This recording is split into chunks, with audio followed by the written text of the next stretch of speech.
بخش اول بخش چراها نام دارد. یعنی چند سوالی هست که همش چرا است. سوال چرا و باید کوتاه جواب دهی. چی چیزی لباس های بدخشی تو رو به معنای خوبش دیوانه میکند و چرا؟ اصلا نقش نگارشون، نقش نگاری لباس بدخشی بسیار یک نقش نگاری خاص است که در یک اونجا دیده نمی شود. یعنی یک همون هر یک نقش نگار یک معنای خاص خود را دارد. همون عادت رو هر شخص باید در خود تربیت کند. چی عادت و چرا محض همون عادت؟ پونکتوال چی میشید به توجه؟ دقیق کاری؟ دقیق کاری. چرا با بودن هزارها درس در سامانه های خب مجازی نواربردار شدن آسان نیست؟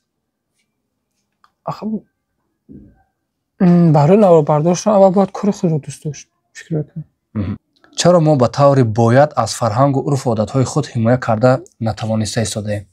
چون که همه عادت ها در بین مردم ما گذرانده نمیشن. همه عرف و عادت ها از همین سبب از بین رفته ایستاده و دیگر خلقت ها به دست میارن. مثال اگر ما عرف و عادت ها رو ما در بین مردم خود اول درجه مثال راه اندازی کنیم، ما چیز است. چرا گم شده است؟ چون که مردم همه چیز رو قاعده میکنن. بسیار عادت هایی که مثلا اگر یک 20-25 سال پیش نظر کنیم همه عادت ها نمیگذرانن. برایشان همه چیز غیر امکان است که نمیدونم برای چی. همون لحظه حیاتت زیاد پیش نظر میاد. چی لحظه و چرا؟ وقتی که اولین بار مادرم گردنبندش رو برای همین کشوده شدن همین استودیو داده بود. فروخته؟ نه چرا؟ همونجا موندگی.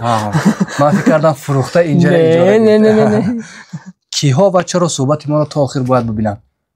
همون شخصانی که فرهنگ تاجیکی رو دوست می‌دارن و میخوام به جهانی نشون دهند. فکر میکنم برای بسیار خوب میشه تا آخر تماشا کنم.